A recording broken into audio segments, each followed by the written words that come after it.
least you've been keeping busy. At least you got. I mean, I think the worst thing about the whole what's been happening is if you're by yourself and you've got nothing to do, or you can't find anything to keep you busy.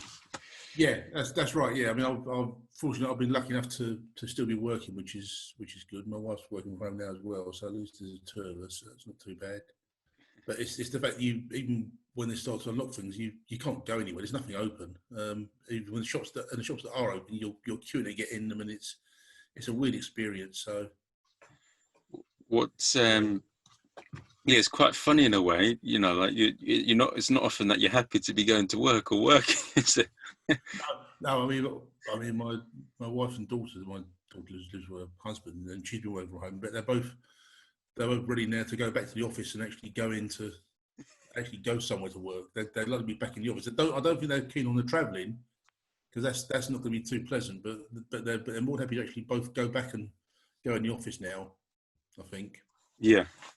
No, it's good. I think things could be a lot worse, and I think things are slowly recovering. And I think before the end of the year, I think things may get back to normal. Yeah, I hope they will. I don't know. I mean, I can speculate. We can all speculate about it. I think it's probably going to. I think things will get. I think we might get a second spike again at some point, but really, I just don't know. I mean, it would be nice for things to go back to normal. There's all sorts of things people have had to put on hold and stuff. It's all been very strange. But that's it. So, how about you? What have you been up to? I've been, well, I don't know. I found it a bit of a reverse in a way, because a lot of things that I didn't have the time to do before, like I could do now. I can read books I didn't think of before, watch podcasts, or I can rethink what I'm doing in shows, how I can change myself as a person, what I can do with lots of things. Yeah, that's good. So how the show's going? How's the improv one going? Is that going all right? Still? That's a lot of fun. It was hilarious, wasn't it? Last time. I was telling someone about it, and I was saying it was. I think I described it. I said it was exactly what you'd expect it to be. It was shambolic. It was funny. It was enjoyable. It was all over the place in places. I really enjoyed it. It was really good. Yeah. I think everyone really enjoyed it. Yeah, it was. Well, I think the thing with the Zoom gigs is that it's harder to do a stand-up show because there's no interaction or fun with it. But if you do it where it's a bit, where there's lots of interaction and talking, then it can work quite well. Yeah, I mean, I've been doing the coffee and cocktail Zoom gigs, and we've been doing those. We've been doing those. I've been leaving all the microphones and all the cameras on, so the audience can actually see the people, and there is a certain amount of interaction going on. We've got people sort of trying to. It's not heckling, but a bit of good-natured sort of joshing going on while people. But they've been working really well. You're on the next one, aren't you? On the I'm looking forward. Yeah, you are. Yeah. So we've done 3 so far. We had one last Saturday. That was quite good. I'm doing one on Sunday, which is a special new comedians gig. It's for people who have done 10 or fewer spots. Because someone got in touch with me after I had any spots, because I did the Laughing Horse course about 4 years ago. I stayed in touch with Joe Soliger, who actually ran the course, and whenever he finishes a course, he puts people in touch with me for gigs if they're new, because he knows I'll put new people on there. Sort of any questions asked, I don't really care what they're like or anything. So he put a couple of people in touch with me, and I thought let's organise a complete newbies gig. So I've got 8 acts on, and I think the most any of them have done is about 2 spots, all on and they've all been online. So the spots they've done. So that's on Sunday. So that should be quite fun. Looking forward to that. I like you. You've always been quite easygoing as a like you like to like you're like I'm not bothered who you are, what you come in, just like know the rules and don't bother too much, and that's it. Absolutely, yeah. That's my take on it always been. As I said to someone the other day, they were I asked people who did the gig on Sunday, on last Saturday, to share the one for this Sunday, so as we get a nice audience for these new people. And I got a very nice message from one of the actors on Saturday saying that she hadn't come out as a comedian yet. She'd done 10 spots, but she hadn't told her family or her friends. So she didn't want to share anything because she didn't want people knowing that she was doing this. And was it a problem? No, and did I have a problem with that? The fact that she wasn't going to share it? I said, no, not at all. There's no quid pro quo here. You come along, you enjoy yourself, and that's all I ask. I don't want people to know. There are some rules. Try and turn up on time, and don't do and the obvious ones. Don't be racist, sexist, or homophobic. But other than that, I don't really have any rules. I don't watch videos. I'll put anybody who asks on. There's only 2 acts that I wouldn't put if they asked, and that's for reasons that of my own. I know. So I'm banned. It's a bit what's it called? Yeah, but I mean, you with that, I mean, you must have a lot of stories to tell, lots of funny incidents that have happened. Oh, we do get some. Yeah, I mean, we've had some. We've had some. We've had some acts who are like everyone. We had one act on who he'd done the same course as I'd done, but he'd done it a few months afterwards, and he had he got his 5 minutes ready, and then he'd spent the next 9 months to a year honing it. So it was as tight as it could possibly be. It was tight as tight could be, but he'd never done it in front of an audience. And he got up and did it at one of my gigs, and it wasn't funny. It's been 9 months working. It was word perfect. It was gesture perfect. It was every single bit was as tight as it could possibly be. Ooh. There were no laughs in it. It just wasn't funny. And we all sat there, sort of, okay, this is yeah, right. Well, just and then he was, but he couldn't see it. We said, well, yeah. What did you think? Well, you saw the reaction. What did you think it was like? Well, it was. Well, I thought it could have gone better. Well, yeah, I think we all thought that, frankly. And he's one of the people I wouldn't have back again. He turned up. He got in touch with me late one Saturday morning. Said, "Oh, can I? Have you got your sports chat? I've got 5 minutes. I want to try." And I said, "Yeah, okay, fair enough." And then he turns up and he says, "Right, Jack. So I'm doing 7 minutes, aren't I?" I said, hold on. You said 5. No, it was 7. I said, well, someone's dropped out. So, okay, you can do 7. Not a problem. I sorted the running order. Mel Byron is emceeing for me. And he gets up, and as he goes up, he said, right, I'm just going to do the 10, Jack. At this point, I'm thinking, hold on a minute, hold on. You said 5, then it's 7, then it's 10. So he gets up, and he starts doing, and I'll go up to Mel and says, right, he thinks he's doing 10. When it gets to 7, I'll give you a nod. At that point, go up and drag him off. So he got to 7 minutes, but he was still rabbiting away. And again, it wasn't funny. It wasn't good. I don't quite know what it. But yeah, I mean, we've had. I worked out once. You know yourself. You have hundreds of different people on. I'm sure we've had. I know for a fact that I've had to do their first ever gigs at Coffee and Cocktails. I'm fairly certain I've had to do their last ever gigs there as well. And I think, and I put, and there's some people I have on that you just don't see anywhere else. I had, when we run the live shows, I think I met him first at yours. We have Dangerous T. He comes on most months. And I think that's the only gig that he does currently, and he's always good for a laugh. He's always. He enjoys himself. He's on the run for himself. He can be a bit. We did a show a while back, and there was what was it? We had one of the all-day charity events, and he was there for that. In the first hour, it was children doing comedy.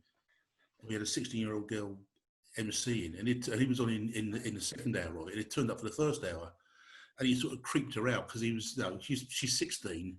She's a bit naive. She's a bit of a naive 16-year-old, and he was sort of, and I think she was Muslim. He's black, and he sort of, I like your shoes. They're nice shoes. I like your headdress. That's nice. And she was just creeped out by him completely. Absolutely. Yeah. We're very. You say we're very laid back and easygoing. We don't. I've only one.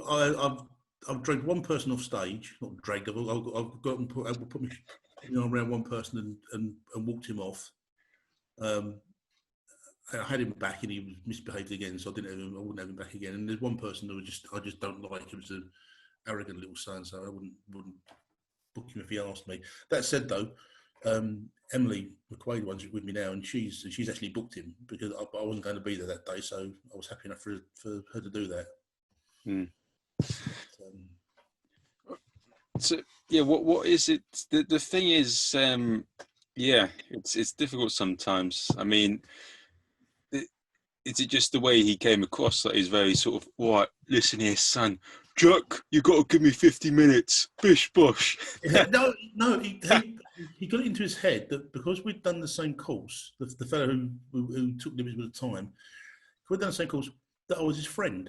And I'm fairly easygoing, but he thought that as we'd done the same course, and we're of a similar age, he's a bit older than me, a couple of years older than me, that we were sort of both, you know, and we're both a bit older, we were both married, we both got kids, and we've both done the same course. That I was like his mate, and he could sort of take liberties, and he can't. No, I'm happy enough to. I'm quite easygoing. I'll let people. I'm not usually tight on time. I'll let people have a bit of leeway, but he was just taking the piss, frankly. So I made it clear to him that wasn't acceptable and not to do it again. But I say there's I'm fairly easygoing. I occasionally get stressed out, and that's just because of as you know, just the whole organising things. Even doing one show a month, it gets stressful. You just, the acts take liberties. They have a sense of entitlement, which is out of all proportion to their talent, and sometimes out of all proportion to the fact that they're doing an open mic on a Saturday afternoon in a half-empty pub. Don't be divas about it. Ego can be a good and a bad thing, because I watched what's it called, a podcast with, do you know Jay Shetty? No, I don't know. He's a big sort of mindfulness sort of podcast. Oh, right. And he used to be a monk. Like, he worked in a corporate job that he hated, and then he went and studied to be a monk for 4 years, and he came back and he started helping all these people in like blue chip companies with their performance and the mental side of things. And he interviewed Novak Djokovic. Oh, right. And Novak Djokovic said that he used to try and get in his head thinking that ego is the enemy. But because ego can make you do a lot of things that you don't think clearly, or you do things that are a bit iffy. Like sometimes you think that you're a bit special, or you do things. And I think all of us doing comedy at any level, certainly even at the level that we're at, and I apologise if I'm including you at a lower level than you think you are, but even at the level that we're at on the open mic scene, you have to have a certain amount of ego to think that you can stand up there and talk, and for 5 or 10 minutes you're going to, you need a certain amount of ego, or else you wouldn't do it. But it's when that ego is out of proportion to your talent and your personality. Some people have a big ego, but they can carry it off and they're confident and they're friendly with it. But some people, their ego falls over into arrogance and being obnoxious. The one particular actor I'm thinking of in that sense, he asked me if he could have a spot of coffee and cocktails, and I said yes. And he said, "Oh, can I have a 10-minute spot?" And I said, "Yeah, okay. I've seen you do lots of fives, and you've been really good." Next one I've got is it was 2 months away. This was say July or June, and the next spot was in August. And his response was, "Oh, that's far too long to wait for a spot at that gig." And I went, "Well, hold on a minute. You asked me. Hold on. You asked me for a spot. I didn't come begging you to perform. And now you're telling me." I said, "Look, if you don't want it, don't have it. I don't care. No, you asked me for it." Ooh. "Oh, no, that's all right. No, I didn't mean that, Jet." I said, "No, but hold on. I didn't mean to upset you, but it's just that's the sort of thing that's the sort of that.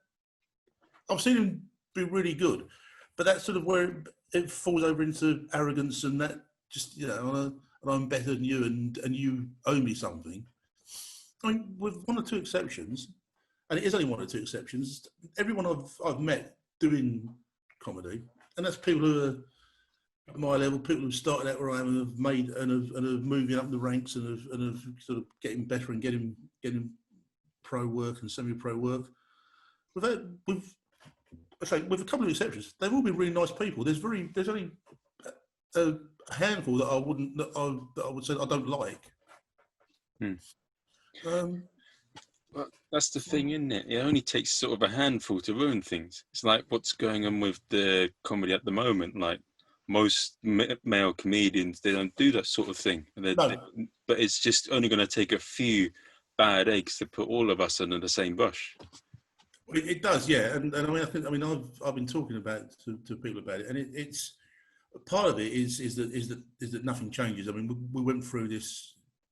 Why it doesn't change, I don't know. I mean, I've got my views on that, but we went through this 2 years ago. There are regular bouts of moral outrage, righteous moral outrage, where things that men have done are exposed. Maybe not exposed is the wrong word. Things men have done are brought into the light. And people say this isn't good enough. This is unacceptable. It shouldn't happen, and then nothing changes. And then 2 years on, we're in the same situation again. With something happens in a different field, and it all flares up again. And there are people in the comedy world, but these are the same. But a lot of these are the same people that were there 2 years ago, 4 years ago, when I started 4 years ago, and sort of 6 and 8 years ago, and so on. And people know who these people are. We did a show last year, and we had on an American comedian who was over here in Europe for a few weeks doing some comedy, and we had her on a Saturday afternoon. And she was doing a gig on the Saturday night. And after we'd had the gig, we were sitting chatting to her. And I won't name the gig, but she said, "Oh, I'm doing so-and-so tonight." And myself and one of the other comics that was also said, "Oh, you do know about X? He can be a bit..." And she said, "Oh, yeah, I was in Amsterdam on Thursday, and they told me about him there." so people know who these people are, and the names get round. But nothing changes. I don't know why it is. But it's not like people don't know who. I mean, she'd been in Europe for a week, done a gig in Amsterdam, and she'd been warned about someone in London that she should avoid. This is very funny for one reason, because I know exactly who you're talking about. I know who we're talking about, but we can't say names, can we? I mean, yeah, because I heard the same story from another bloke at my gig before the end of the year last year. Really? Oh, I know who the comedian was, Lorraine Lopez. Yes. Yeah, Lorraine, yeah. Yeah, we all know who we're talking about. And we all know, I'm sure we all know who the bloke we're talking about is. But, yeah, I don't want to name names, but yes, it was Lorraine. And she was, and we said, "Oh, you do know about X?" And she said, "Oh, yeah, I was warned about him in Amsterdam." It's a bit of a... So, what was it we were getting at? I mean, comedy does attract a lot of characters. Like, it's funny, like, the way you treat John Sharp and Dangerous T is quite nice. Like, they're characters on the circuit, but, like, in other sort of clubs or whatever, and other comedians, they're quite harsh on them. And Oh, absolutely, yeah. I mean, I wouldn't want to. Well, one, I like both of them, and I'm very much. I mean, there are some things that I'm very much. I've had someone complain to me about Dangerous, someone who's never done my gig, someone who telling me that I shouldn't put him on because he's a troll, and he's been posting stuff about me that's shit. And I said, well, people think the same about you, mate. So so why should I? But yeah, I like Dangerous. I've never had a moment's trouble with him. I've had more trouble with John than I've had with Dangerous.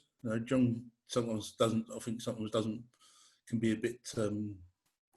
What's the word I'm looking for? Sometimes he seems to lack a little bit of respect for the gigs. He'll less so now, but you know what? He'll sit there and read his paper, and he won't pay any attention to the other acts. But he expects them to pay attention to him, and he still does it occasionally. But no, I like John. I like Dangerous, and I like putting them on. I like, John's an interesting man. He's and Dangerous is just Dangerous. He's just dangerous. He just comes across as being quite harmless and funny to me. Well, to anyone that, I mean, there's probably only going to be one person listening to this, but for anyone that doesn't know who Dangerous T and John Sharp are, they're just characters on the London open mic scene. That there seems to be some sort of feud between them. I've never quite got to the bottom of what it was. my ambition is to put on a roast battle between the two, and just give them and just do a whole 2 hour show, just give them an hour each, just to shout at each other. When I have them both on the bill, neither one wants to go on first because they know the other one will pick on them in their set. So they'll, yeah, they are characters. That's the word. I mean, the first time I met Dangerous was when it was at your gig, and someone said, someone knew I had him. I said, that's Dangerous T there, and I think it seemed, and he was been fine. First time I met John was at the now defunct, I can't remember where it was now, the one that used to be in Shoreditch. Can't remember what gig it was, but I saw John there, and I was quite convinced it was some bloke who walked in off the street and was just doing. And I saw him again, and I thought this is bizarre. And I saw him a gig again about 2 weeks later at the ones that used to run at Cafe Mode that and Gary Graham Knightley used to run, and he was there, and he did the same set, and it was exactly the same, and it was just and I got chatting, and I run a gig, and there are certain people I at Coffee and Cocktails I have an open invitation to. If they want to come along, they just got to turn up, and I'll find space for them. And John's one of them. It's less easy for Dangerous because he lives out in St Albans or Luton or somewhere. But I tell John, if you want a spot, just turn up and I'll put you on. No problem at all. So, but yeah, so we've been. I mean, I started Coffee and Cocktails. It's his 4th birthday next week. We started doing it in July 2016. Oh. We did 1 show a year for the first 18 months, then two shows a year for the next year, and then that got too much. 2 shows a month. 2 shows a month was just too stressful. But yeah, so it's the full birthday next week.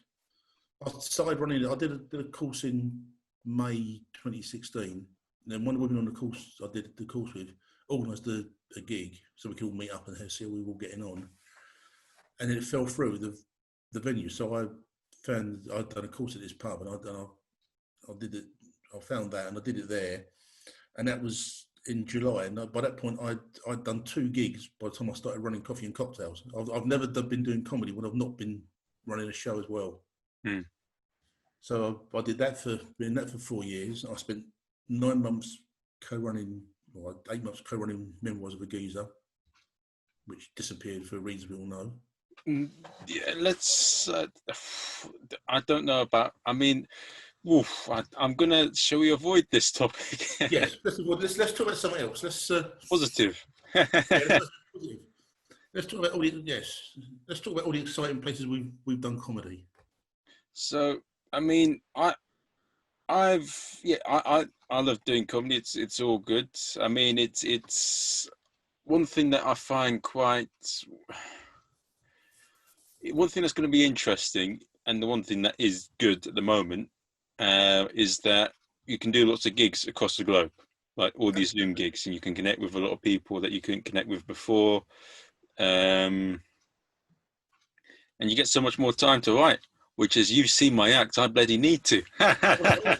Essentially, I've not written a new joke in 12 weeks. I've found it really difficult to actually write new material. I've gone through all the notebooks and I've made notes, and I've repurposed some old stuff, and I've looked at some old notes that I had, and I've made some stuff up. I've not written anything new. I've been writing poetry. I've been doing some poetry gigs as well as the comedy. But you're right. I mean, the Coffee and Cocktails we did on Saturday, we had one person from Edinburgh, not that far away, fair enough. One person was coming in from Ohio, and one person from Brisbane.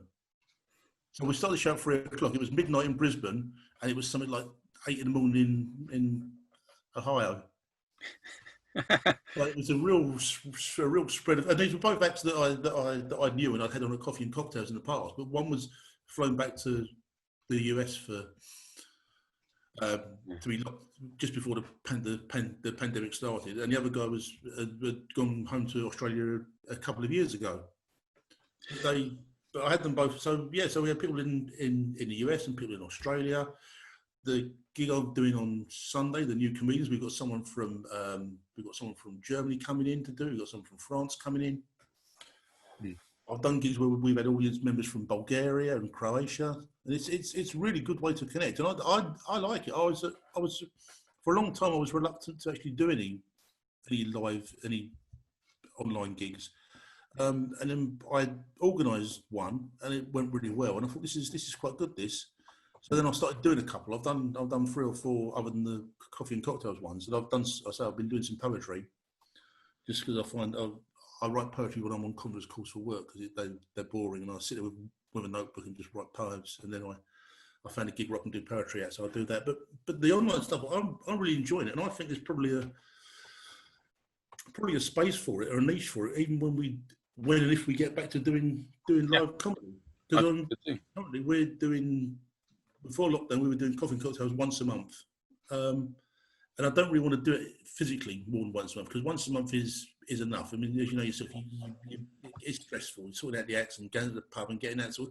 But doing online stuff, I think there's a place for that, and I think that we'll carry on doing that. Yeah, it's a lot of fun. It's no, but it's still stressful. Yep. For the comedy and the spot show, the improv show, it's been hard to get people in. So I'm going to do that once a month, and the hecklers I'll do, I think, every week, and I'll probably take a break. Is that you're trying to get improv troops or acts? I imagine there's no problem getting acts to come and do stuff. Is it the improv side of it that's the struggle? Yes, more that, and also I don't want to keep on hounding acts all the time. I want to give them a bit of space.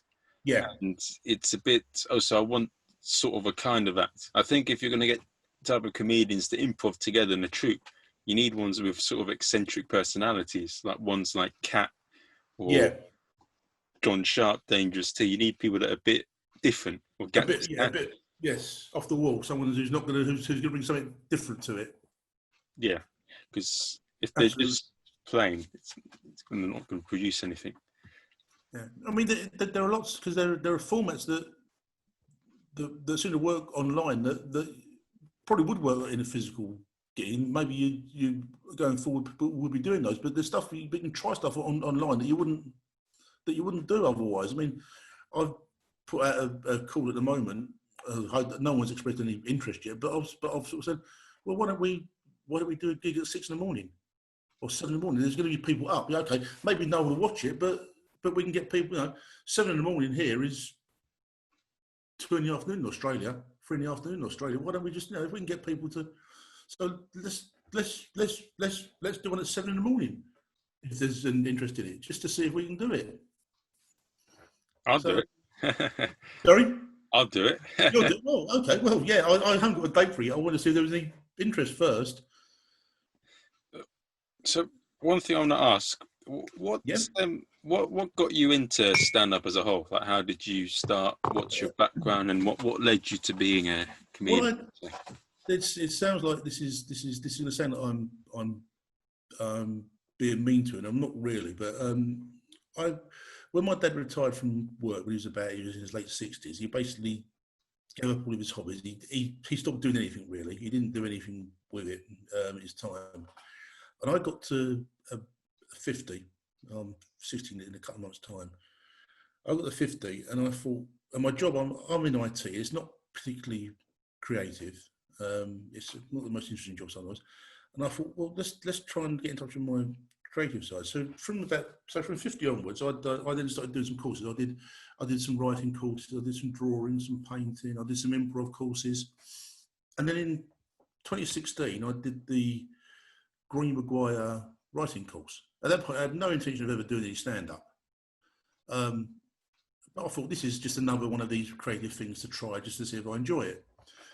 And I enjoyed doing that. So then I found there was a Laughing Horse 2-day over the weekend stand-up course with Jay Solider. And I did that, and again I thought I had no real plans to ever do it to do it for any length of time. But I did the stand-up course. There was the graduation show. I did the show. I've written 5 minutes of stuff, all in the space of in a day, and you learned it somehow. I did the 5 minutes in a packed room, and people were laughing at jokes that I'd written. And it was and that was in May 2016. It was the most exhilarating thing I'd ever done. It felt so good and so thrilling. And I came home and said to my wife, she said, well, did you enjoy it? I said, yeah, I did. She said, are you going to do any more? And I said, well, I it's stopped at it. it went still, so I thought I'd stop and start it again. Okay. So do you need me to repeat any of that, or were you okay where I was? So yeah, you did, and it was the most exhilarating feeling you Yeah. ever had. And I came home and said to my wife, it was great. She said, well, are you doing any more? I said, well, I'll tell you what I'll do. I'll do 10, and I'll see how I feel after that. And then I'd done 10 by about September of 2016. By which point I was already running Coffee and Cocktails jokes. The friend who I did the course with had organised a gig in Cairns, so we all went down to Cairns to do comedy down there, and I just never stopped doing it. I mean, I've averaged, maybe, I don't do a lot. I average one a week roughly gig, but I've done comedy in Cairns. I've done comedy in Paris. I've done it in Lisbon. I've done it in San Francisco. I've done the Brighton Fringe and the Faversham Fringe and the Camden Fringe. And it's all, and it was just the most exhilarating thing. I met people that I like who were doing the same sort of thing, and it was never any intention. There was never a thought I wanted to be a stand-up comedian. I think I'm funny. It was something I fell into because I was looking for things to do that were to get in touch with my creative side, just to keep myself, just because my work wasn't desperately interesting. I'd done writing courses, I'd done painting, I'd done improv, and I'm not kept, and none of those had stuck. But I did the stand up. I stood in front of an audience with 5 minutes of jokes that I'd written. Which, looking back at it now, some of them are still good. Some of them you look now and you think, oh, that wasn't very good at all. It was around the time of the Brexit referendum. It was just before that, so there was a lot of stuff in there that's now it's just far too dated to actually use anymore. But that's how I got into it. I just basically, and now I'm at a point where I think it seems like it's more difficult to stop than to carry on. You know, I don't really want to, and I've no intention of stopping. I mean, it's great. I enjoy it. I tried, before we went to lockdown, I started doing some new stuff. I started doing some character stuff rather than straight stand up. Doing the online gigs I've been doing back to stand up, because the character stuff doesn't really work over an online gig. But I'm going to carry on doing the character stuff and the stand up in parallel. And it's just been so much fun. I've met nice people. I've met some horrible people, but as I said earlier, the vast majority of people have been really lovely, and I've made friends that I would never made otherwise, and I've made. At one point, I was referring to someone as my wife, and I was referring to someone as being comedy friends. She said, "Well, why do you call them comedy friends? They're friends. They're not comedy friends. It's not like there's comedy friends and there's these friends. They're friends. Stop, So it's." Yeah. But yeah, that's how I fell into it. It was never I never had any real desire to be stand up comedian. I'd always watched a lot of stand up. I'd always been to a lot of shows. We started going to the Edinburgh Festival when my daughter was 12. So that was 2002. And then we went every couple of years for about 12 or so years. When we last went in 2015, we last went, I think. I didn't like the atmosphere there. It was much more corporate than it was the previous years we've been. But up to that point, we've been basically we've been 7 or 8 times over the course of 12, 14 years. And even in London, we'd always watched a lot of comedy. We'd always gone to see a lot of live comedy. It never occurred to me to actually do any. It was no great ambition. I had no pretensions I was ever going to make any money at it or be anything other than on the open mic circuit. I've had the 1 or 2 paid gigs, but that's about it really. But there was no desire to appear at the Apollo and no desire to headline clubs. I just like doing new stuff and going out, and it's to amuse myself as much as anything else, and that's why I'm still doing it. That's why I started doing it, was to keep myself amused as much as anything else, and that's why I'm carrying on doing it. As long as I'm enjoying it, I'll keep doing it, and it's nice. Yeah, and you know yourself when someone laughs at something that you've written. I was watching an old set the other day that I'd recorded, and I hadn't done it for the material for about a year. I did July last year. And I looked at it, I thought, this is actually quite good, some of this. This is genuinely, some of this is genuinely good stuff. And I think, and just like there's the variety you get. I mean, you do. When I did the writing classes, and they were people were very. What's the word I'm looking for? They're all very similar to the styles. It was all very. A lot of it was overblown. A lot of it was very wordy, and we're trying to be very literate and very sort of and very writerly. I want to think for want of a word. But the open mic scene. Now you can go to a gig. You can see. You can see you can see me, you can see John Sharp, you can see Evan McQuaid, you can see Dangerous, you can see, you can see 20-year-olds who are on their first gig are better than you're ever going to be in your entire life. You can see people who've been doing it for 10 years and you think, why do you still do this, mate? You're rubbish. No, but you see people and you can see them, and even when they're 3 or 4 gigs in, you think you're going to be good. You know, there's something there. You need a bit of luck, but if you get it, then you're going to make it. But it's and it's nice to do that. You know, we've put on acts that I know are in under different circumstances, maybe not, but that I know should with a bit of luck should be TV acts because they're that good. And these are people that you put on their 3rd, 4th, 5th gig, and you see them at that point, you think, yeah, you've got something.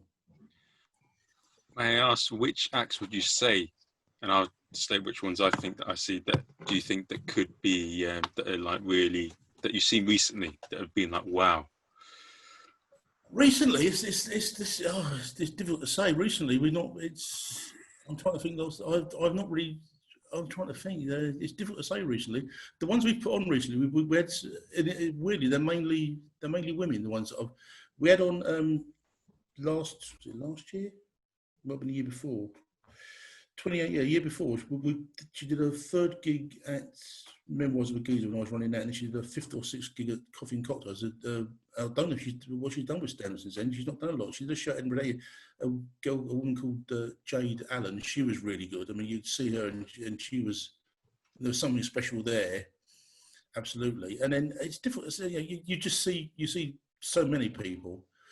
But it's difficult to say. I mean, a lot mainly it's the young men. It's the obvious ones who are going to make it because their face fits. But the best comedians I see in the open mic circuit generally tend to be the women. I mean, there are women that I know that are friends who are good, and that's not why. And there's names I've named there, but not because they're friends. They're just good. I mean, I know that people like Eva Bindman, she's very good, but she's down in Bristol now doing stuff. We had on early gigs, and she's made some. I think she's in the final, in the semi-finals of Fun English. Rosie Carr, she was very good. She came to one of our. She was on early one of our gigs when she'd not done a lot. And just generally, it's I don't tend to, because of the nature of the gig we don't tend to get a lot of the thrusting 20-something young men who are going to the ones who clearly think they're going places. We don't tend to get a lot of those. We tend to get the I wouldn't call them the misfits and the oddballs, but we get the people who are slightly maybe less televisual and whatever. But the ones I'd seen, I think are really good, are mainly women. Sarah Lee, she's good. Yeah. I like a different Imogen Edmondson. I like. Oh yeah, she's very talented. She's very good. We did. I like Imogen. We did one of them. We did at Coffee and Cocktails. We did a reverse roast battle. We had to be nice to people,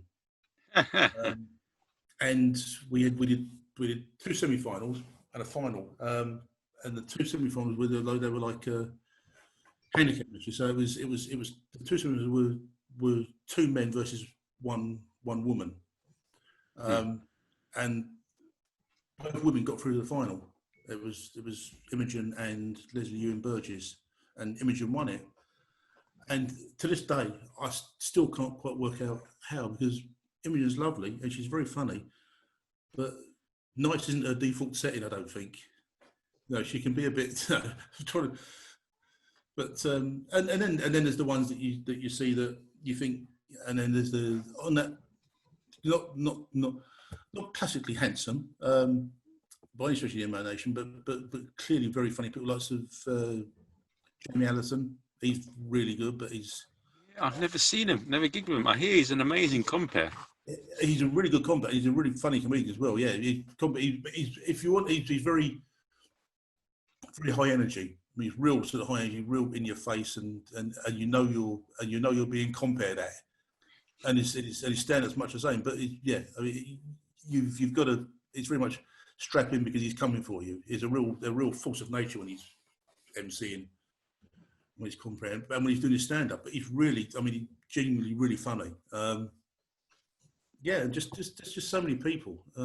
But you need a bit of luck and a fair wind. There's those people that started around the same sort of time as me who are really sort of making, because they're better than me. I accept that, and they're younger and much more attractive than me, classically attractive. Lots of Joe Hobbs. I mean, we started around the same sort of time.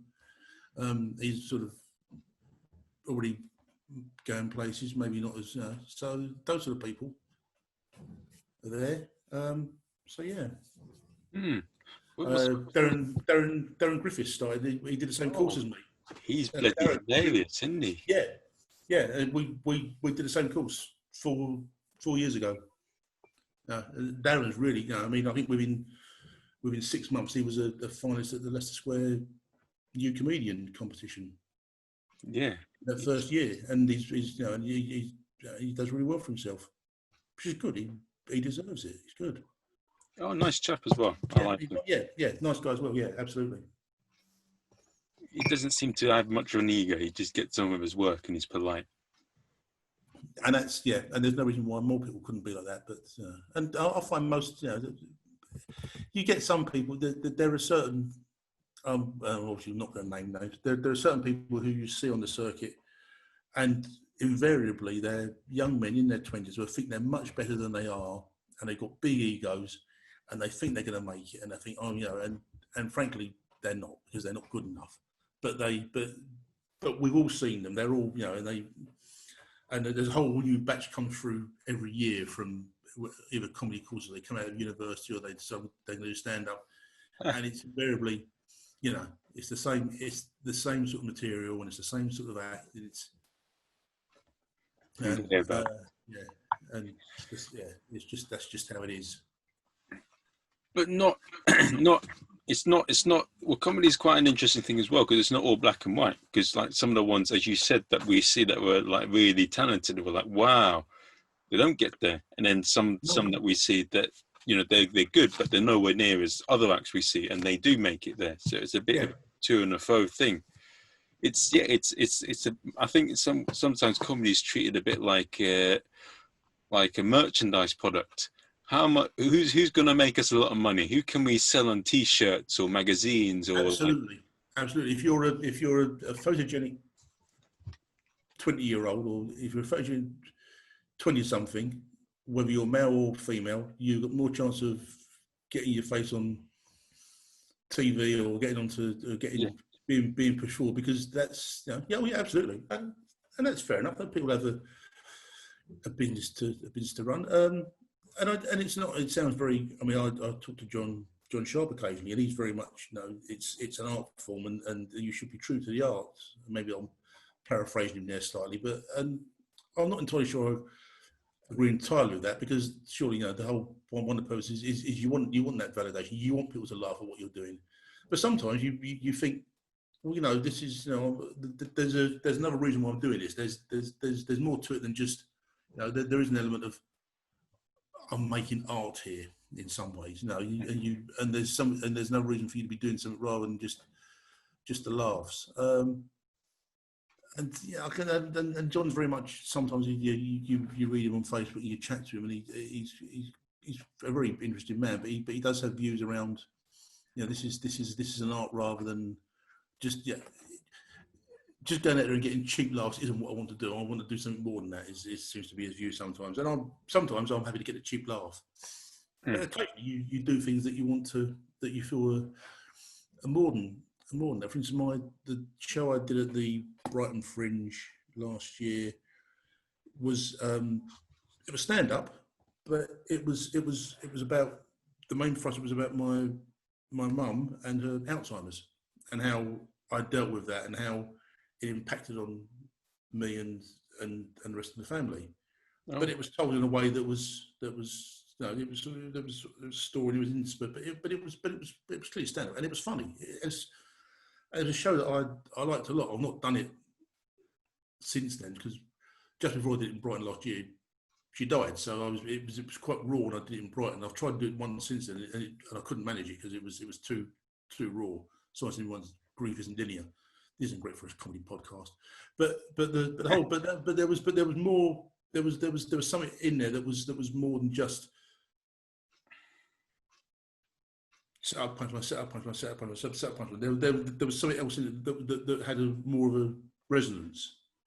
And the people, I know people who'd seen it had actually, and it meant something to them. They could feel, it spoke to them in ways that me just standing up there telling jokes about dating or whatever wouldn't. yeah. And that was, because I don't think I could do that for 45 minutes or an hour. So that's why the show was, and I wouldn't want to. Oof, that is. There's a comedian called Chris McClade. He did a story about his father being murdered, and he was able to get they got it into the Soho Theatre. It was a very good show. It was probably one of the. It's funny you said that Edinburgh's got quite commercialised and sort of less arty. In some respects, yes, but I think it depends on the comedians you see. But I'd say true, yeah. I think he is probably. I'll be honest. There was maybe only a handful of shows that really impressed me in Edinburgh last year. Because being a comedian, you see the same sort of thing again and again, and does it really interest you?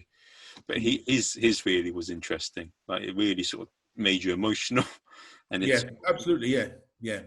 And that's a bit like what you're doing, and I like that. It's I think what I see in Edinburgh a lot is you see a lot of young 20 upstarts that go there and they think they're going to make it and this and that, and I also feel like that sort of happens in Edinburgh as well. Like people don't want to bring themselves to the table. They don't want to bring more to. No. They want to be two in their box. I feel. No, I think you're right. I mean, some people I've seen a lot of shows there. I've never performed there, but I think you're right. Some people are using it as a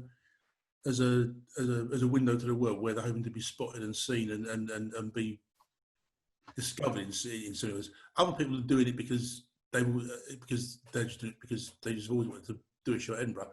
But other people are trying to do something more with more resonance. There's more, maybe not more meaning, more weight to it, more sort of with a bit of feeling to it. I mean, if you want to go and see 20-something men tell jokes about Tinder and Harry Potter, great, you can do it all day long there. But if you want to see something that's got a bit more weight to it, and you can see those shows, and they're still funny, and that's sort of is where not where I want to be. But if I did the full-length shows I've done, the hour shows I've done, that's what they've been. There's been, and the stories all tie back to, and it's done in an affectionate way. It's about my mum. It's not going to be anything other than affectionate, but it's quite raw about how her Alzheimer's and how it impacted on me and how I dealt with it and how she dealt with it, and what it meant and what it meant to her. It starts with a question. And the question is, does she know who she is? And I answer that question at the end. You're going to put a punchline there. There's a bit at the end. It's sort of and the answer is no. She doesn't know who she was anymore, but she actually knows who she's. Does she know the question is, does she know who she was? And the answer at the end is no. She doesn't know who she was anymore, but she knows who she is. And that's all any of us can really ask for. But there's a bit that leads up to that. That's the final sort of lines, but there's a story that leads up to that, which is quite funny about her. My dad waking up one night and finding she'd got out of the house and she was standing out in the rain because she was just standing in the rain, just laughing in this thunderstorm.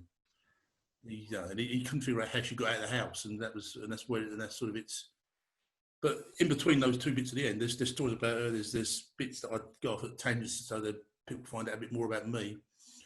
And it's a good show. I think it's got potential. At some point, I may revisit it, but the last year or so has been a bit raw doing it, so I've not done it. I did it at Brighton, and it went down really well. I really enjoyed it, but I tried to do it once since then, and I couldn't do it. It was just too much. I didn't know that, and I want to say, look, I'm sorry for your loss, and I just want to say, no, don't worry. No, it's fine. It's not. It's no. That's okay. But yeah. So that's that really. So anyway, I'll tell you a funny gig story. I had this one. San Francisco. I went to San Francisco, and I lined up doing a gig there. And it was in a community radio station called Mutiny FM, and it was the person that ran it was she was an advocate for the medicinal and properties of vast amounts of weed. And we got there, and everyone in the audience was stoned. She was giving out her homemade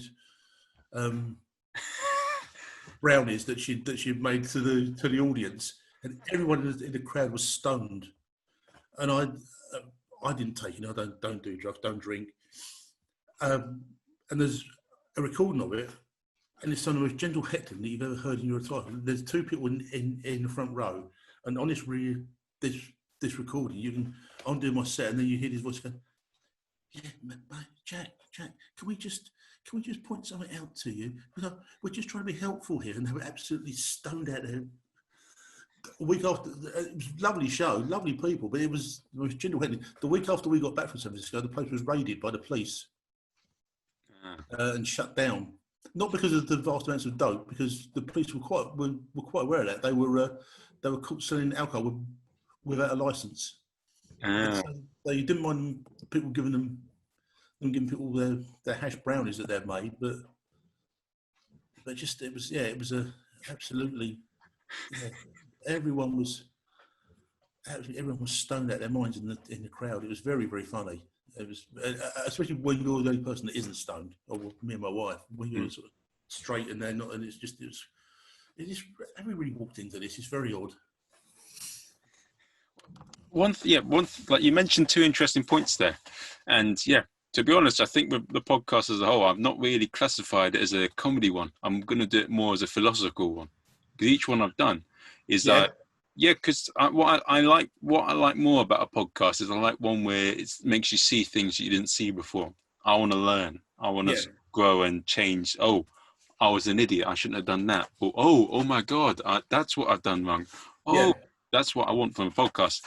And that's what I enjoy about listening to them. And that's what I'm doing with a lot of this podcast. I've interviewed a psychic. I've interviewed, I want to, just for a laugh and a giggle, I want to interview someone who's an expert in tantric just to see what they say. And I've interviewed someone in fitness. I've interviewed YouTubers. So that's what the podcast is going to be. And that's great. Yeah, I mean, when I was out in San Francisco, the reason I did the show there, but the woman I did the show, the radio, she did a regular podcast. She did a regular radio show. And normally went out live, but I'd got in touch. So I'll come out, and it was called. And the show was called They Call Me Tim, and it was where people just went on there to discuss religion and God and whatever. And it was just after Donald Trump had been inaugurated when I went out there. So the conversation started about, and we got onto Donald Trump. We discussed The Handmaid's Tale. We discussed abortion. We discussed Theresa May. We discussed drug taking. We discussed drinking. We discussed American sports. We discussed periods. Just as a whole sort of over this hour and a bit, and it was because it was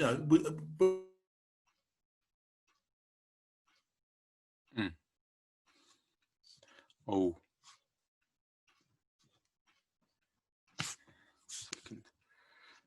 Wait.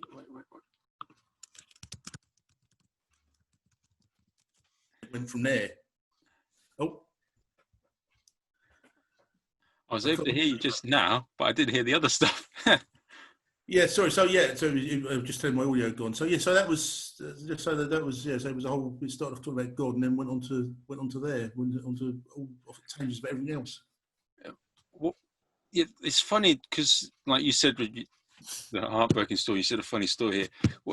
You got me an interesting thing here. Why is it like when we're having chats with our friends or in a pub or something? Why does it have to often the funniest moments are when someone's stupid, weird, or it's fucked up, or it's extremely painful when we talk about it is often where it gets funny. And it's not like walking a park. Oh, we make that funny. It's catharsis, isn't it? I think partly. I mean, there's funny stuff comes out of because sometimes those things are just funny. My again, bring the mood down a bit. My dad died on New Year's Eve. At his funeral, my daughter and my niece were talking, and they'd separately they'd meet him for lunch, and they'd always go to Nando's.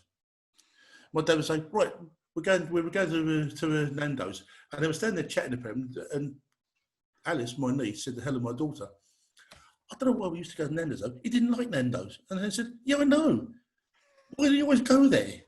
Oh no, we're going to Nando's. But he didn't like it. Why do we always go there? And it was just this one of those, yeah. Well, why? Because I think it's catharsis, and sometimes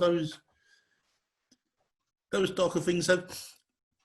I think why it's funny is those darker things have a leavening of light. There's sort of there are tones there. You're black and you get some grey and then some white, and that's that. Those tonal differences are where the humour lies. We went for a nice walk in the park and we looked at the flowers and the birds were singing. It's all one note. It's all flat, but something with a bit of dark Yeah. or a bit of jeopardy in it. There's a bit. There's something here, and there's shades of grey and black and white that where there's a total difference. You can see, and I think that's where the humour comes from in those things. And that's possibly why sometimes some of the best comedy, I mean, there are lots of good sort of mild comedies as well, but a lot of the very good ones, they push it a bit, or there's something quirky about their personality, or they push things a bit. And that's what makes them great, rather than if someone's too safe and too nice. Yeah, I mean, I saw some friends a few years ago. I'd seen all of Richard Herring's solo shows, and there'd been a noticeable decline in quality. I felt after he got married and had his kids, I felt he'd lost a bit of his. He was always quite edgy in not obviously sort of in ways that would be apparent, but he was always there was always an edge there, an undertone of I'm not as nice as you think I might be. There's bits like and the first couple of shows after he'd got married and had his kids, they were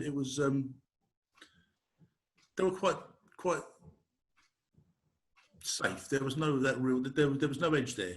And I saw one with some friends, and he was trying too hard to be what he was before. He was trying to get that. You can see him actively trying to get that edge back, and he was, trying to be a bit darker again, and he was struggling to do it because fundamentally, he's a happy man now.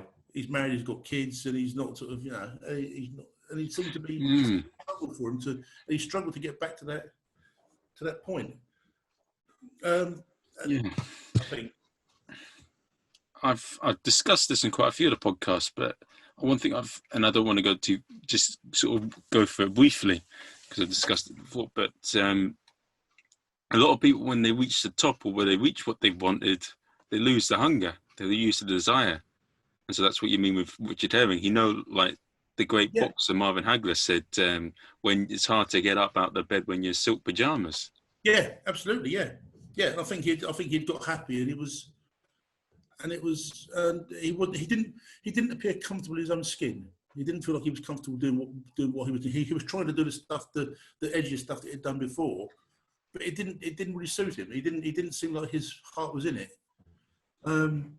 Where some people they are happy doing their in their own skins, even though that skin can be a bit darker. The most relaxed comedian I've ever seen, and it's only a couple of years ago,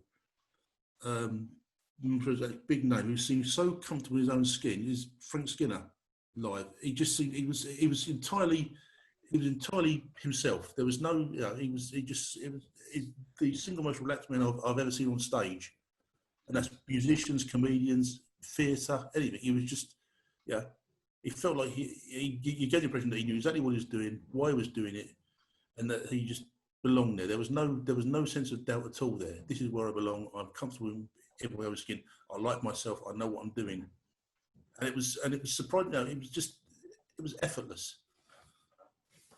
There was no sense of there being any work in it at all. I mean, clearly there was, but it was so effortless.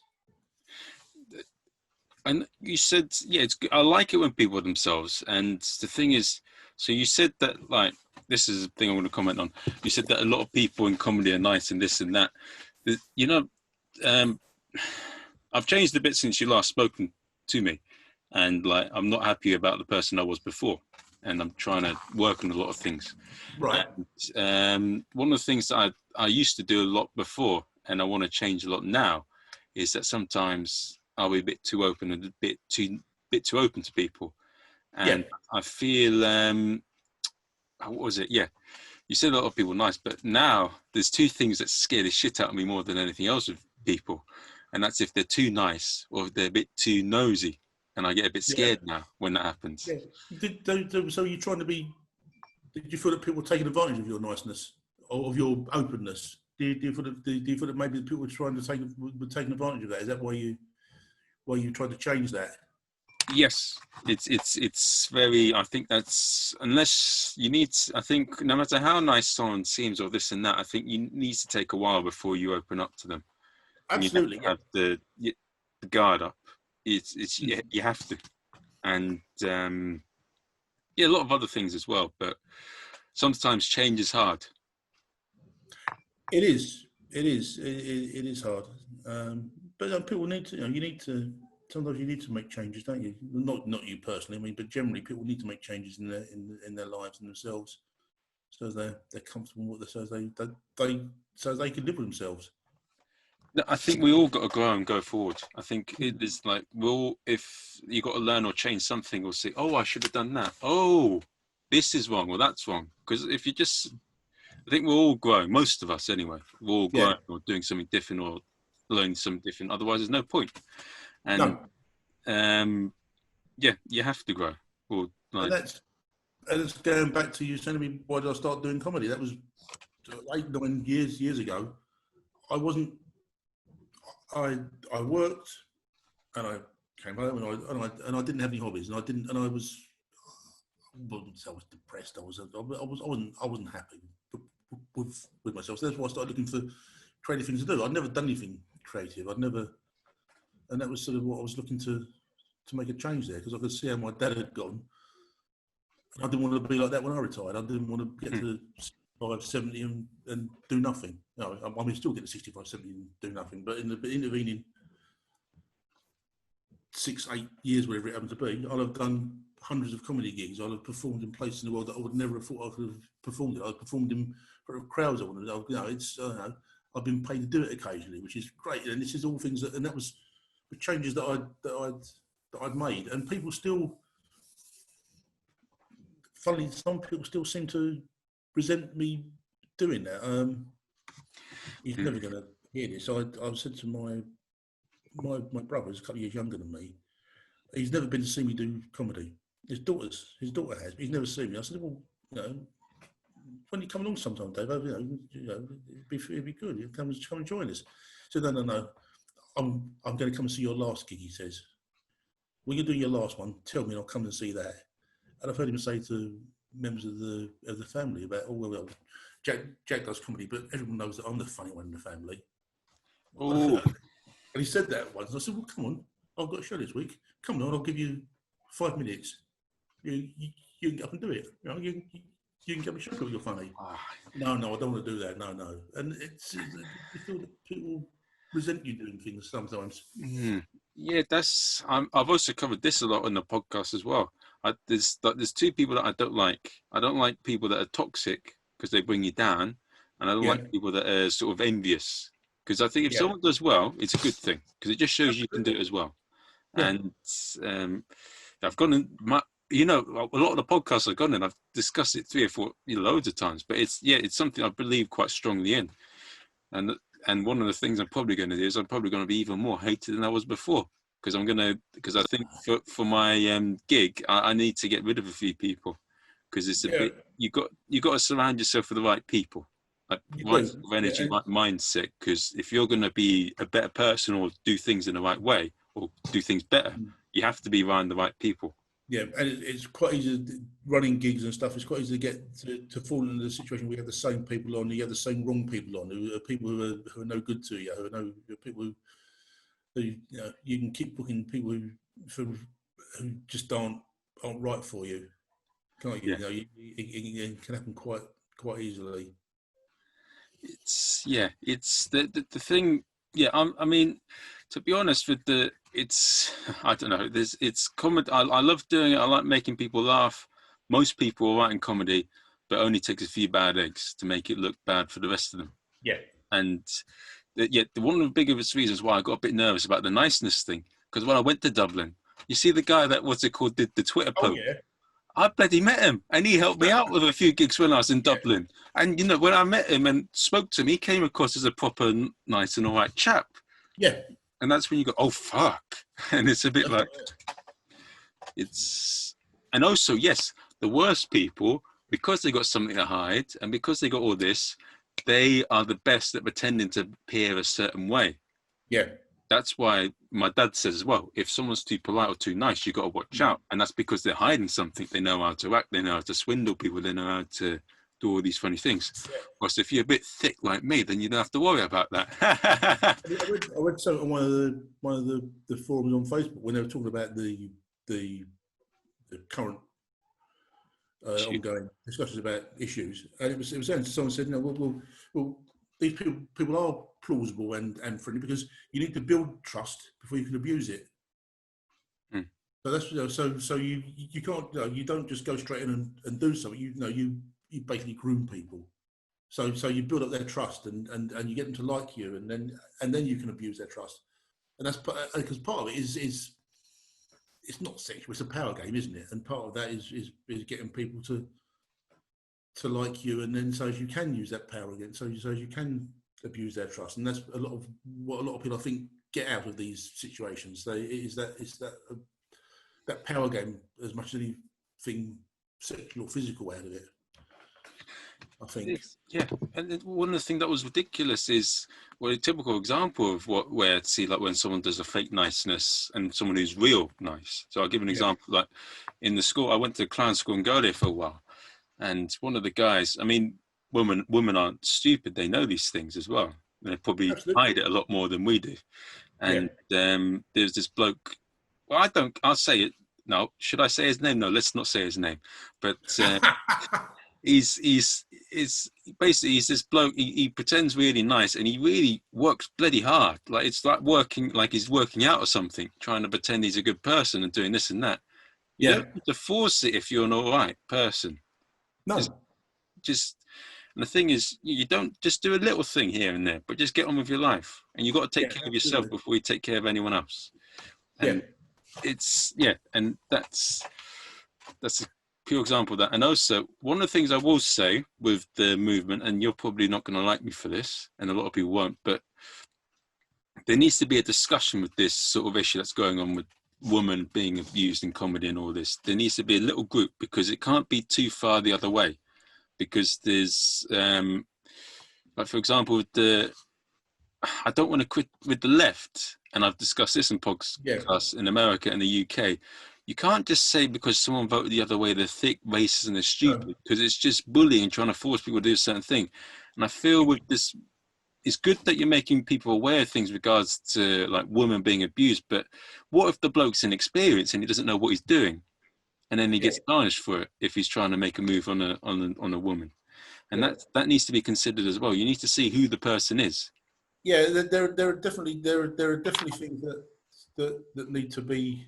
I mean the ongoing stuff that's on the Comedy Collective. There's some posts I've seen from women and I'm definitely not going to name those here, but there's two particular women I've seen posts from, and I know things and I've seen things from those women that makes me think you're not. Yes, you may have been you may have had issues, you may well have been abused, or you may have been harassed or whatever. But I know things that you've said and done that are broadly the same as the things you're accusing men of. Mm. And there's two women in particular, and I'm definitely not going to name names. You don't do that. But there are two, and I've seen and I've actually seen them do these things. Mm. And it's, you know, and so, no, yes, it's not about what about you doing this. But no, it's not necessarily black and white. You know, they in a different situation, these two women would have been seen as being the problem, not part of the solution. It's there needs, because it's and also there was a case of Big Brother. Not that I watched Big Brother, but I saw it on the news. There's a guy who was on it, and this woman claimed used the Me Too movement to try and get him into trouble, even though he did nothing wrong. And that's the thing that I'm a bit worried about. It's like a bit like some people trying to play the race card to try and get away with things. That can happen as well, and that's what I think. That's what I'm worried of. If you push it too far the other way, people are going to abuse it, and there needs to be, as you said, there's some people that are very unscrupulous as well. So that's, and they'll take advantage of that, like maybe abuse their power. Like with, if someone's, if you don't do this or this, I'm going to say you're this and that, and they're going to believe me. Mm. And some people can be good actors. Yeah. I mean, I think, clearly there's a problem, but I don't know if the way it's being addressed is the right way to address it, because it's been addressed that way in the past. That it's not solved. It's not. Nothing's been solved. I mean, ultimately, it's for all of us to be better, men particularly, because we seem to be the main problem. But everyone needs to be better. But I don't know. This is the way to solve the problem, because it hasn't solved it in the past. I don't know how. I don't know what the solution is. I wouldn't care to propose one, because I don't know what the solution is. Well, this doesn't appear to be it. It's like just completely vilifying, and like that's just like you're trying to. Some of it's just visceral annoyance within themselves to try and destroy someone to make themselves feel better. Some of it is, but I think, you know, it's, and also with what's the protests and some of the things that have been going on, it doesn't, you know, you're violent and you burnt and you did all these things. You've let out your anger, but you're not necessarily solved the root problem. It's like with drugs, people use it to escape from things. You got to use your think, and don't use your emotions to try and think about how you can sort out the root cause of it. Yeah, absolutely. Yeah, I mean, there's not enough time to stop and think, and people aren't given the opportunity. You're expected to have a response ready. So if someone says something, you're expected to say, to have that response for or against, or yes or no, black or white, ready there and then. And there's people aren't given time to think and consider what their response is, and a lot of it is, let's be honest, a lot of it is social media, but there's no nuance. It's there's no shades of grey anymore, or there's very few shades of grey. It's right or wrong. It's black or white. It's yes or no. There's no sort of, or maybe, or there's no place for discussion and nuance. I like the protest that was going on in the UK, and it's good to protest and let people aware of things. But one of the main ones that were there, they said, "Oh, the Winston Churchill thing should be taken down because he's a racist." But look, Churchill, he's one of the main reasons we're able to be as we are. So I don't think that's. Yeah, I mean, and that, again, it's all a bit. It's a small minority on both sides. I mean, no one was seriously proposing to take down Winston Churchill. So there was a small minority. There was a small minority that were there to stop people doing it, and that gets conflated into everyone on this side. Everyone on the left wing is saying tear down Churchill statue, and everyone on the right wing is saying, "No, you people are." No, it's small, tiny, small groups of people who get blown up into, be conflated into being spokespeople for much larger groups of people because they're the ones that people see. Now, the vast majority of people, I imagine, if you asked about Churchill's statue, would say, "Yeah, leave it there," or "I don't care." It's only the not the rabid. That's not fair. It's only the small minorities on either side who have strong feelings about it. Mm. And they're the people but it's a polarized society, and it's increasingly polarized. Yeah. And that's been going on for it's been going on for as long as I've been alive, one way and the other. Those polarizations come down at different bits, but it's increasingly it's where we are. Governments for the last 30 years, it's poor versus rich, it's black versus white, it's old versus young, it's men versus women, it's immigrants versus people who were born here. There's a whole everything is being set off against each other. And you know what the answer to that in some cases? I think some of those cases are just people that are unhappy and angry and they can't handle their own stuff, so they want something to unleash their fury or take it out on. Like some of it's a bit sort of bullying in a way. Oh, absolutely, yeah, absolutely, it is completely. I mean, and that's across the political spectrum. I mean, I don't know what your politics are. I don't care. But yeah, across the political spectrum, there are people who see themselves as being victims, their trust and their values been abused and belittled for years and years. I mean, look at the Brexit vote. It was a howl of pain on behalf of on the part of a large number of people because they felt they'd been marginalised for the previous 40 years. It was nothing to do with Europe in a lot of cases. Yeah. It's I don't know what's going to happen. This may sound a bit mad, and I said this in one of the other podcasts. It sounds a bit funny, but the way to sort it out is just to get 1,000 security guards and shove the main people on the table and stop them from killing each other and let them talk. If people sit around and talk to each other, they find in most cases, people find they've got more in common than they've got different. And you can come to an understanding. You can come to an agreement. Most people are open to argument. A lot of people aren't. Some people aren't. And to be fair, and some people have particular topics where they will never change their minds. I mean, there are views that I hold that I will never change my mind on, no matter what someone says to me. But generally speaking, I'm open to hear other people's arguments about most things. There are some things I won't listen to because I'm never going to change my mind. So there's no point in me even listening to their arguments, which is maybe narrow-minded on my part. But why waste someone's time? Why waste mine? But generally speaking, I'm prepared to listen to an argument about most things, or discussion about most things. I think one of the things I actually wanted to do in a podcast is I actually wanted to speak to a female comedian, because like a lot of the stuff I didn't know how it's sort of when you're growing up, you always have an assumption that in these creative industries there's going to be some creepy old man that's going to take advantage of women. You've had, and the thing is, we always sort of knew that, and I didn't know. I wasn't aware to the extent it was used in comedy. I was aware it was going to go on, but I didn't know it was this bad. Like, with some of the stuff that women have said, that is, whoa, oh, bloody hell.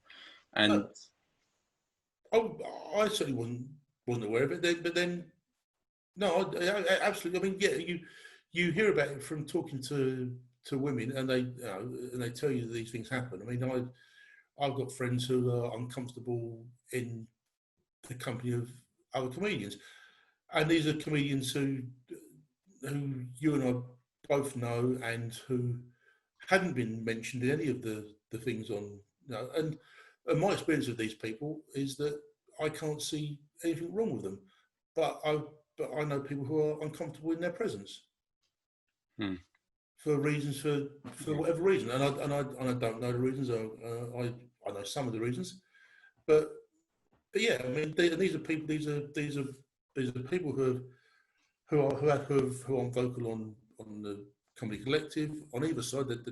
Neither the men nor the women have been posted or named in any of these forums. And I know some women who don't feel comfortable with being in the same room as some men. And I'm sure there's, but generally speaking, yeah, you're aware it goes on because people tell you or you see it.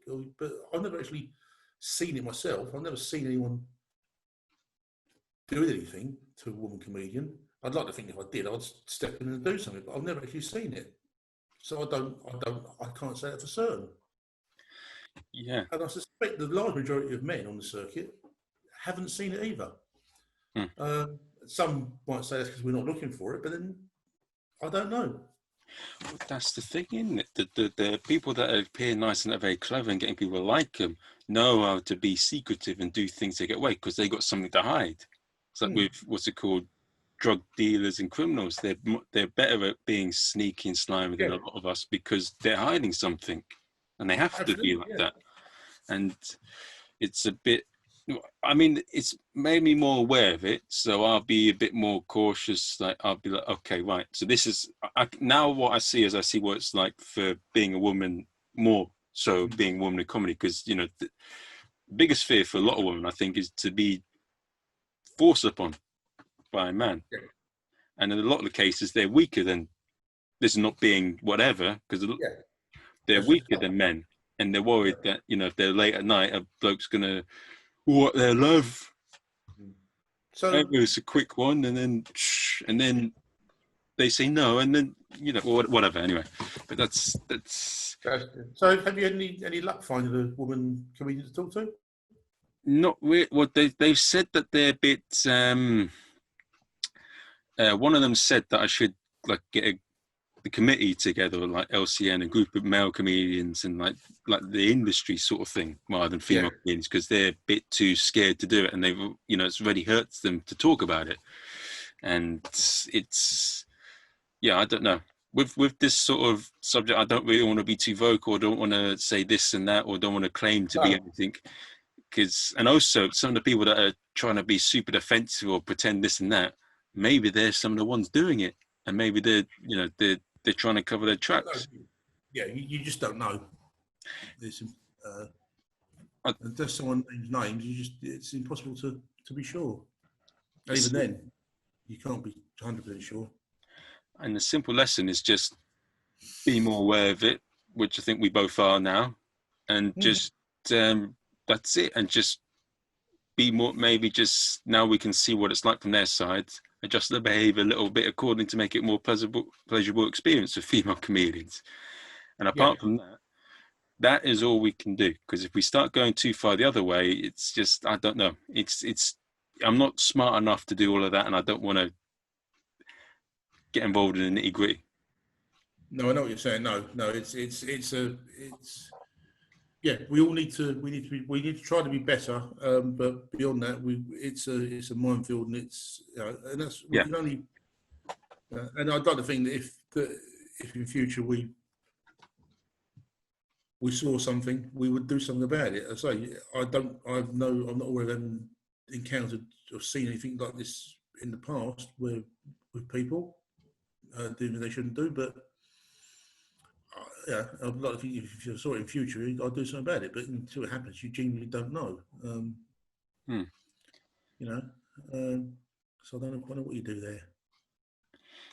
I mean, the good thing that is people are more aware of it. It's like with other things that are bad that going with paedophilia and all that. I don't necessarily suggest that with this more going on more now. I think it's just people more aware of it and people getting caught. Yeah, that's what. Yeah, I think people are more aware of it. It gets called out more, and people are getting caught now, which is good. I mean, the more people are aware of what's happening, generally speaking, knowledge is a good thing. The more you're aware of something, the better you are able to deal with it and to manage it and to, if need be, and or if not, if it needs to be ignored. I'm not saying this does, but knowledge is good. Going back to what you were saying earlier, there's a degree of openness that's required from all of us, but you don't want to go beyond that because some people will take advantage of that openness. But but as far as possible, there's a degree of openness that we should all be looking to to be at. Hmm. I think that's and it's gonna things are gonna be slightly different when the circuit starts. I mean, again, it's gonna be everyone's gonna be out of practice. There's gonna be a lot of places closed down. Some will be still open, and yeah, it's gonna be slowly but surely things will turn to normal. Yeah, I mean, I think there'll be some nights, some open mics just won't start up again because people will just want to stop, and I think there'll be some pubs that won't open up again. And even those that do, I was talking to someone else about this, and I think that pubs are going to want to maximise their income and the money they get through the door. Typically speaking, open mics don't help them do that.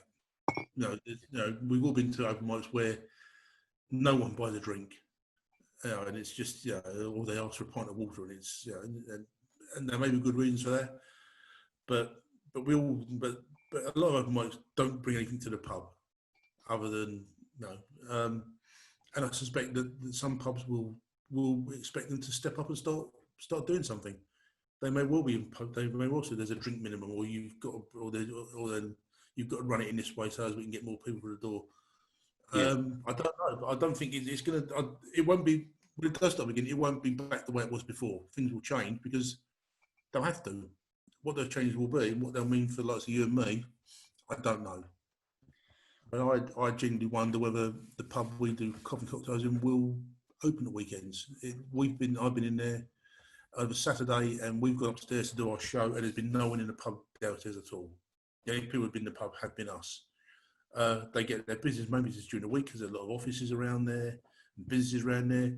I wonder whether they'll even, if it'd be worth their while to even open at the weekend going forward. I don't know. I've not spoken to the guy that runs it yet, but that's one of my concerns there.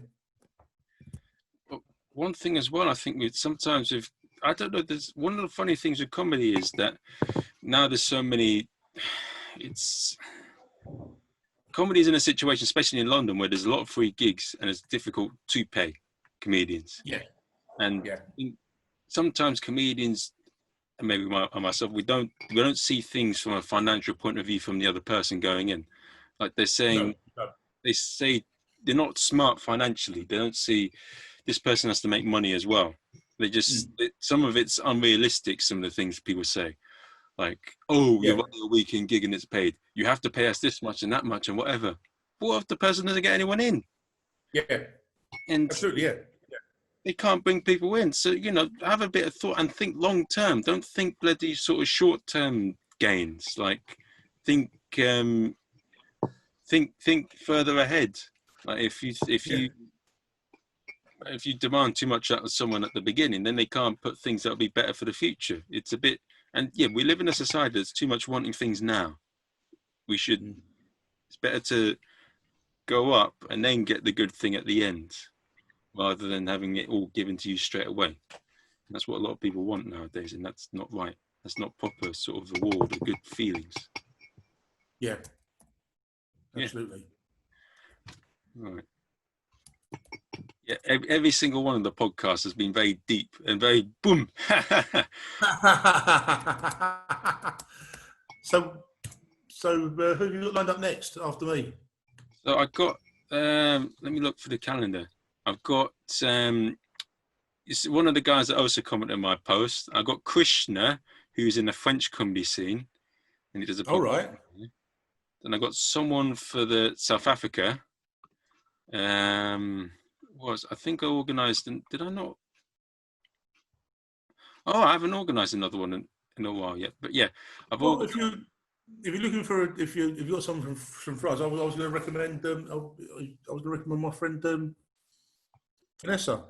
She's a French woman. Should be. I'm sure she'd be keen to. Oh yeah, she's be involved. She's the one that's organised the gigs in Cannes and Lisbon, and she's done comedy all over the place. But I'm sure she'd be more than happy to talk to you. I'd love to. And also one thing I want to say as well, a good thing for you, like France seems to have appeared back to normal, so you may be able to start your thing, won't you? We might will be able to. Yeah, yeah, yeah. But so let me have a. I'm sure she'll be more than. I'm sure she'll be prepared to talk to you. I mean, if you want a woman comedian and a French woman at that, it might be a different take on things. So she's done. I mean, she's done comedy in. She's done it all over. Everywhere she goes, she tries to find a comedy gig. So she's done it in Israel and Japan and yeah, France, obviously, Paris, Portugal. I think she's only ever done one gig in French. All of her comedy's been in English, Mm, which is that, interesting. that's one thing that well, I'll say it to you, but I won't say it to. I want to try doing comedy in another language. That'll be fun. Yeah, yeah. I have got a part of the set that I've written in Latin just because it fitted in Ah, something else I was doing. oh, I've got some knock jokes that I wrote in Latin just oh, because it fitted with what I was doing. that could be Uh, funny. That could be fun. I think maybe you could write the same set in English and same set in Latin, and then what's it called if yeah, they don't understand it? What this means, and it means this, and just do that throughout the yeah. whole set. Because how was it? The sub is I was having trouble with it. It's about dating before I got married. I was having trouble with my girlfriend. I said, "Is there anything I can do?" And she said, "I'd like a Latin lover." So I said, "I can do this." Next time we met, and then I do stuff in, I tell not joking Latin. I said, "Oh, I told a joke. She said, "What the bloody hell's that?" Then I said, "It's Latin, the language of Cicero and Plutarch." And so I said, she said, "No. When I said Latin, I mean Ricky Martin or Julio Iglesias, not some old dead person, but it's yeah." So I've got a couple of knock jokes I tell in Latin, and I do then translate them so as the audience know what they are. But I actually wrote them. It's bizarre. See, the things you would do for comedy, no one else is doing Latin knock jokes out there other than me. I guarantee you that much. I think it's fun. It's something that could make it more interesting. Yeah, I mean, I don't speak any other languages, so I'd have to learn one to do it. But yeah, it would be. It's an interesting idea. Yeah, I want to cancel that bit out actually now. I'm joking. No, yeah, it's been. Well, one thing. Do you watch a lot of podcasts, Jack, or is there any that Sorry, you watch a lot of what? podcasts? What? No, I don't. I don't. Not at all. The only one I listen to is my daughter and her husband do one. Oh, Called "You Are Being Unreasonable," which is based on the "Am I Being Unreasonable" threads on Mumsnet, where they take those and critique and talk about them. That's the only one that I listen to on a regular basis. that'd be quite Uh, interesting. they've been doing it for 3 or 4 years now. I think up to about their 60th, 70th episode, and they've done a couple of live ones Oh. uh, in the front of an audience. Yeah, drop me the link in a Facebook message, and I'll put it in the YouTube I description. will do, yeah, yeah, I'll do that. Also, Yes, there's a good podcast called True Geordie. That's not too bad. It's an all right podcast. Um, so it's I'm he just interviews. to get to. I am listening. I'm just writing stuff down at the moment. His name is True Geordie, and he interviews a lot of people. And what he does at the end of the podcast is he asks people like how they would like to be remembered. But I like that idea. And one thing I think it's good to ask interesting questions to get to know the person, and maybe someone else could learn or I could learn from it as a whole. And I like to ask people 2 questions at the end of the podcast. Yeah. One of the questions is, what advice would you give to your younger self? Oh, how much younger? I'll tell you. No, what was I going to say? Don't start drinking. I stopped drinking 12 years ago. I drank very heavily for a long time before that. Don't start drinking. Mm. That would be the advice I'd give my younger self. And why Absolutely. is I probably wasted a good 30 years of my life when there's other things I could have been doing where I was not that I was constantly drunk, but it stopped me doing other things I probably could have done at the time, or some things I probably could have done differently.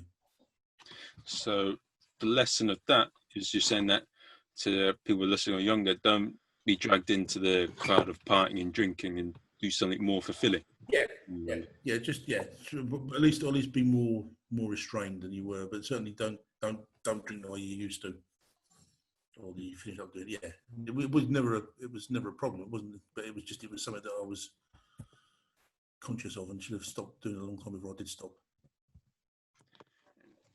And also, what would you say is a good quote that you'd like to live by? That's a good question. I'm doing mastermind in September. Hopefully, if they start recording it, I'm preparing a mastermind. And one of the questions they asked on that was three words to describe yourself. And ones I lived, and one of the ones I picked, and she said, "Oh, no one ever says that. I think the deal of it is happy. I think people should be happy. It's not that I know that's easier said than done, but generally speaking, I'm a relaxed, happy person, and I think people you can make yourself, you can will yourself happy. I think sometimes, if you're not, I mean, not always. Sometimes things are a bit too dark for that. But I think generally speaking, yeah, I'd advise people to try and be happy. I know that sounds glib, and it sounds like it's cliched, but people aren't happy enough generally. What's more to that sort of statement? What's so you think that people need to find? One of the things that I've seen in other podcasts is that find the things that make you happy and do them. And I would say because people don't. People sometimes let themselves be limited by other people's expectations of what they can and can't do, or what they should and shouldn't be doing. Find what makes you happy and do it. And not saying do that and stuff everybody else's view and ignore everybody else. But if it's not actively harming anybody else, find what you like to do. Find what makes you happy and do it. And I think that's something we should all try and do. Oh, that's funny you say that, because I was reading in the newspaper. No, not newspaper. I was reading online some sort of article saying that. No, not article. I was watching the news, or I was watching some YouTube programs, and I got in a little filter, and it came across this bit where it said that in the future, possibly the way things are going, maybe a lot of us are going to be working for ourselves rather than other people. Yeah, maybe. I can see that. But that'd be my that'd be put it in. Yeah. Find what makes you happy, then do what makes you happy. No one should be. There's no reason. We should actively try to make ourselves happy, and people don't sometimes. So a bit like the Pirates of the Caribbean saying, "Take what you can, give nothing." No, that's not the saying. Completely different. No, what's the saying? Yeah, just make yourself happy, because you're not gonna, and just gratitude, and just don't worry too much about what people think, and just do what you're happy doing. Be responsible for your own happiness. That's it in a phrase. Be responsible for your own happiness. One thing I find quite funny is that when I come across people in their middle ages or their sort of late 30s, they always say, "I don't give a shit what people think," and I don't know. Some of that's true and some of that's not. But I don't like why is it that people from sort of 20s, my age, and like I used to say 30s are so sort of worried about what people think. And they're so. Oh, you're breaking up. Sorry, didn't hear that last bit. Why are people from their teens to 30s? It's a defense mechanism, isn't it? I think. Oh. But why is it when people are older, they get rid of that, like they're not so bothered? I think in your first. I used to say that it doesn't matter what people think about me; it's what I think about them, which is similar to what you're saying. I think it's a defense mechanism. I think if you don't worry what people think about you, then you're not going to be hurt by people. As you get older, not always, but sometimes you get a bit more. I was talking about earlier about Frankie Boyle. not anymore, Frank Skinner. You're comfortable in your own skin. As you get older, you should be more comfortable in your own skin. You should be more relaxed, and you should be able to live with yourself. Some people can't do that, but I think in your 30s and younger, it's a defence mechanism. If I say it doesn't matter what people think about me, well then they're not going to get in and they're not going to hurt you. I think that's what it is. I think it's partly a defence mechanism. Why people say that. As people get older, you get more. Some people still have that view. No, it doesn't matter what people think of me, but most people want to be liked, so they do care what people think about them, even though they say they don't.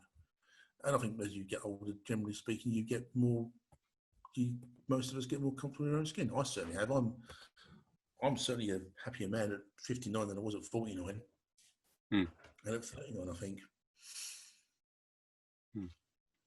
That's much more comfortable in my own skin. That's great advice that could be taken, of course, whatever industry or whatever person you are. Absolutely, yeah. Well, I want to say big thank you for coming on my podcast, Jack. And thank you for having me, Marvin. It's been fun. I've enjoyed it. I look forward to seeing a couple in a week or so's time at my gig. Thank you. It'll be fun. See you soon. Be good. Yeah. Get in touch with Vanessa as well, and get a French woman's view on things. That'd be fun. Yeah, it will be very interesting. Okay, right. I'm going to go. See you soon, mate. It's been fun. Yeah, see you soon. Bye.